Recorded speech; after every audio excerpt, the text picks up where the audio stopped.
দর্শক welcome to Jago Trends. দেশ এবং বিশ্বের নানা আলোচিত এবং ট্রেন্ডিং ইস্যু নিয়ে আমাদের আজকের আয়োজন। সাথে আছি আমি তাসলিমা তিথি।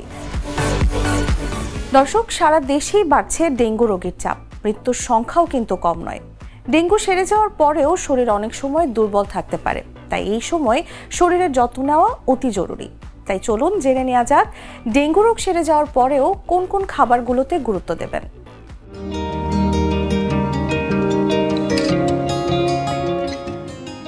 ডেঙ্গু জ্বর থেকে সেরে ওঠা মানেই পুরোপুরি সুস্থ হয়ে যাওয়া নয়।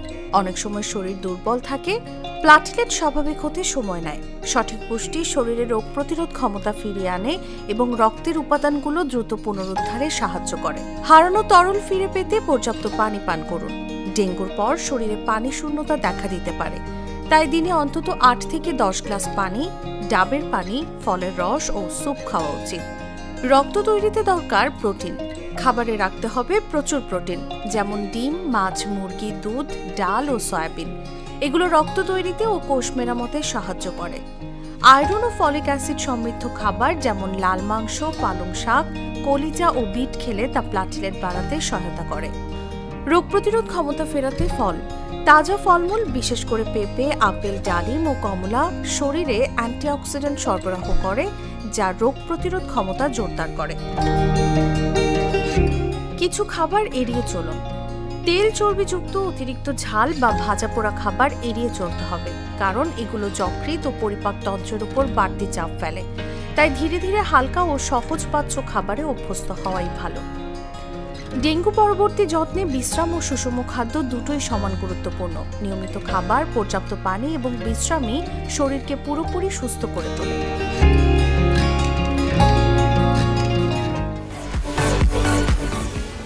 দর্শক, প্রতিনিয়তই আপডেট হচ্ছে বিজ্ঞানের দুনিয়া। প্রতি সপ্তাহে ভেসে আসছে নানান চমকপ্রদ তথ্য এবং গবেষণা।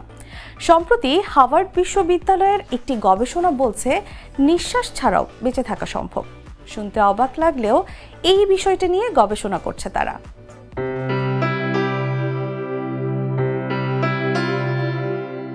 সম্প্রতি হার্ভার্ড বিশ্ববিদ্যালয়ের গবেষকরা এমন এক কৃত্রিম রক্ত প্রকল্প নিয়ে কাজ করছেন, যা স্বাভাবিক রক্তের তুলনায় অনেক বেশি অক্সিজেন ধারণ করতে সক্ষম। গবেষণা বলছে এই রক্তবদল প্রণালীর মাধ্যমে হয়তো একদিন নিঃশ্বাস না নিয়েও বেঁচে থাকার সম্ভাবনা তৈরি হতে পারে। তারা মূলত এমন এক তরল তৈরি করেছেন যা রক্তের চেয়েও অধিক মাত্রায় অক্সিজেন ধরে রাখতে পারে।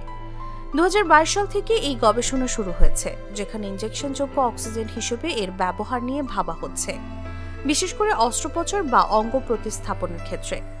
এছাড়া রক্তনালীর জটিল কাঠামো নিয়েও গবেষণা চলছে। ল্যাবে 3D প্রিন্টিং এর মাধ্যমে কৃত্রিম রক্তনালী তৈরি করার কাজ এগিয়ে চলছে, যাতে এই নতুন কৃত্রিম রক্ত ঠিকভাবে দেহে সঞ্চালিত হতে পারে। অর্থাৎ শুধু রক্ত বদল নয়, শরীরের ভেতরে অক্সিজেন পৌঁছে দেওয়ার সম্পূর্ণ সাপ্লাই সিস্টেমই এক নতুন অধ্যায়ে যেতে পারে। এই গবেষণা মানবদেহের গঠন ও চিকিৎসা পদ্ধতির ভবিষ্যৎকে আরও কার্যকর ও আধুনিক করে তুলতে পারে। বিজ্ঞান ও প্রযুক্তি যদি এমনই গতিতে এগোতে থাকে, তাহলে মানবজাতি হয়তো খুব শীঘ্রই এমন এক সময় পৌঁছাতে পারে যেখানে আমাদের প্রাণ সংস্থান আরও বেশি নিরাপদ, কার্যকরী এবং দীর্ঘস্থায়ী হবে। হার্ভার্ডের বিজ্ঞানীরা সিনথেটিক বায়োলজি ব্যবহার করে এমন এক নতুন জৈব সিস্টেম তৈরি করেছেন যা প্রকৃতিতে আগে ছিল না। এই পথে তারা এমন এক উন্নত মানের কৃত্রিম রক্ত তৈরির স্বপ্ন দেখছেন, যা একদিন মানুষের জীবন রক্ষায় নতুন রেকর্ড করে দিতে সক্ষম হবে।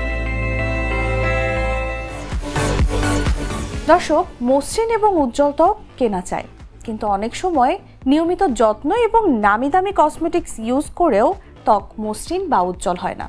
কিন্তু কিছু প্রাকৃতিক খাদ্য আছে যেগুলো নিয়মিত খেলে আপনার ত্বক হতে পারে উজ্জ্বল। ত্বক ঠিক রাখতে খাদ্যাভ্যাস, পর্যাপ্ত ঘুম আর স্বাস্থ্যের অবস্থা ভীষণভাবে জড়িত। যেসব খাবার প্রাকৃতিকভাবে আপনার ত্বককে উজ্জ্বল করতে পারে, এগুলো হলো পানি। সুন্দর ত্বকের জন্য প্রচুর পরিমাণে পানি পান করতে হবে। পর্যাপ্ত পানি খেলে ত্বকের কোমলতা, উজ্জ্বল ভাব বৃদ্ধি পায়। ত্বকে পানির পরিমাণ কমে গেলে ব্রণ সহ নানা ধরনের সমস্যা দেখা দেয়। তাই সুস্বাস্থ্যের জন্য প্রতিদিন অন্তত 1.5 থেকে 2 লিটার পানি পান করা উচিত। টমেটো। ত্বকের যত্নে টমেটো ব্যবহারের কোনো বিকল্প নেই। টমেটোতে আছে প্রচুর পরিমাণে পটাশিয়াম ও ভিটামিন সি। যা ত্বকের উজ্জ্বলতা বৃদ্ধিতে দারুণ সহায়ক। টমেটোতে লাইসোপিন নামক অত্যন্ত গুরুত্বপূর্ণ অ্যান্টিঅক্সিডেন্ট থাকে, যা ত্বকের বিভিন্ন দাগ, বলিরেখা ও শুষ্ক ভাব দূর করে ত্বককে মসৃণ করে। এটি সানস্ক্রিন হিসেবেও দারুণ কার্যকর। গাজর। নিয়মিত গাজর খেলে ত্বক হবে সজীব ও উজ্জ্বল। গাজর ত্বকের টিস্যু মেরামত করে এবং ক্ষতিকর সূর্যরশ্মি থেকে ত্বককে রক্ষা করতে সহায়তা করে। তাছাড়া গাজরে আছে প্রচুর পরিমাণে বিটা ক্যারোটিন, যা শরীরে গিয়ে ভিটামিন এ তে পরিণত হয়। ভিটামিন এ ত্বকের জন্য খুবই উপকারী। বাদাম। বাদামে আছে ওমেগা 3 ফ্যাটি অ্যাসিড এবং ভিটামিন ই। খাদ্য তালিকায় বাদাম রাখলে এর পুষ্টি উপাদানগুলো ত্বককে আরও সজীব ও লাবণ্যময় করে তুলবে। কলা। ত্বক ভালো রাখার জন্য কলা অত্যন্ত উপকারী। এতে থাকা ভিটামিন এ স্বাস্থ্যের জন্য উপকারী, পাশাপাশি এটি ত্বকের মলিনতা দূর করতেও কার্যকর। ফ্যাটি অ্যাসিড সমৃদ্ধ মাছ। মাছের চর্বি শরীরের জন্য খারাপ নয়। যেসব মাছে ফ্যাটি অ্যাসিড আছে, নিয়মিত এ ধরনের মাছ খাদ্য তালিকায় রাখলে ত্বকের উপকার হবে।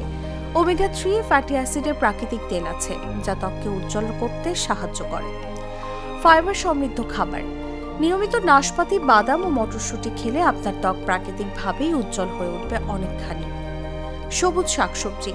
সুস্বাস্থ্যের পাশাপাশি ত্বক ভালো রাখতে প্রচুর পরিমাণে সবজি খাওয়ার চেষ্টা করুন। রান্না করা সবজির পাশাপাশি সালাদ হিসেবে কাঁচা সবজিও ত্বকের জন্য উপকারী।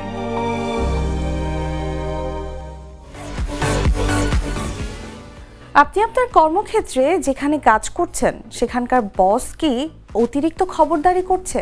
আপনার প্রতিটি কাজেই সে কি হস্তক্ষেপ করছে? কি করতে পারেন সেক্ষেত্রে? সময়ের চাহিদায় কিন্তু এই বিষয়টি আলোচনায় এসেছে।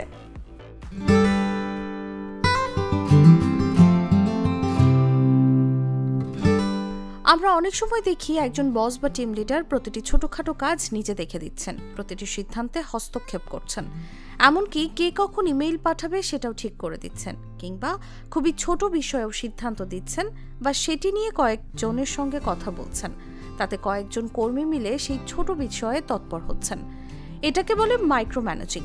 শুনলে মনে হতে পারে এত কাজের মান বাড়ে, কিন্তু বাস্তবে এর প্রভাব একদমই উল্টো। যখন কোনো কর্মীকে বারবার বলা হয় কিভাবে কাজ করতে হবে, কিংবা তার কাজের প্রতিটি ছোট বিষয়েও হস্তক্ষেপ করা হয়, তখন তার আত্মবিশ্বাস কমে যায়, সৃজনশীল চিন্তাভাবনাও বন্ধ হয়ে যায়। ফলে টিমে তৈরি হয় চাপ, ভয় আর অস্বস্তি। উদাহরণ হিসেবে ভাবুন, একজন প্রজেক্ট ম্যানেজার প্রতিদিন টিমের মেম্বারদের খুঁটিনাটি জিজ্ঞেস করছেন, রিপোর্ট লিখছ তো, ডিজাইন বানালে, ইমেইলটা পাঠালে, তুমি প্রস্তুতি নিয়েছ তো?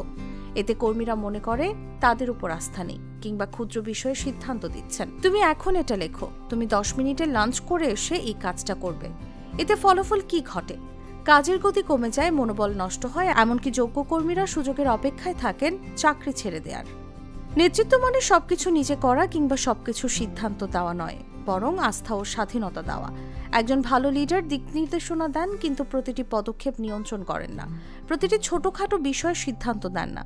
তিনি টিমের উপর ভরসা করেন, ভুল হলে শেখার সুযোগ দেন, সবসময় পজিটিভ থাকার চেষ্টা করেন। কর্মক্ষেত্রের সকল বিষয়কে ব্যক্তিগতভাবে না নিয়ে বরং প্রাতিষ্ঠানিকভাবে দেখেন। তাই মাইক্রো ম্যানেজমেন্টের পরিবর্তে যদি ট্রাস্ট বেসড ম্যানেজমেন্ট গড়ে তোলা সম্ভব হয়, তাহলে শুধু কাজের মানই বাড়বে না, কর্মীরা আরও দায়িত্বশীল, উদ্যমী ও সৃজনশীল হয়ে উঠবে।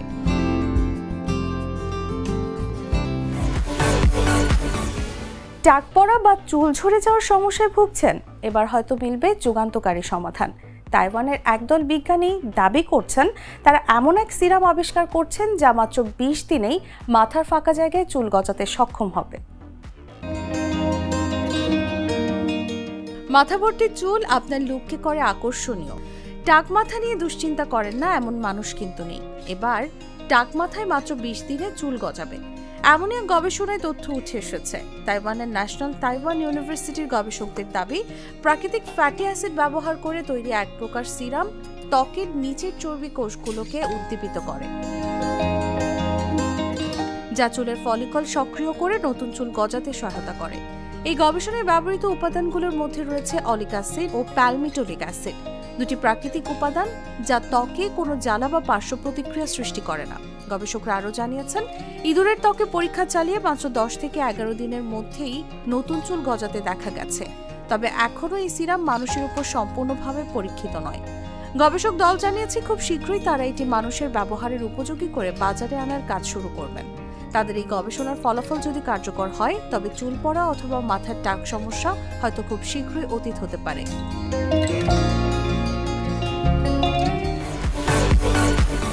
দর্শক, জাগো ট্রেন্ডসের আয়োজন এখানেই শেষ করছি। যারা এতক্ষণ আমাদের সাথে ছিলেন তাদেরকে অসংখ্য ধন্যবাদ জানিয়ে বিদায় নিচ্ছি। সবাই ভালো থাকবেন, সুস্থ থাকবেন এবং জাগো নিউজের সঙ্গেই থাকবেন। ধন্যবাদ।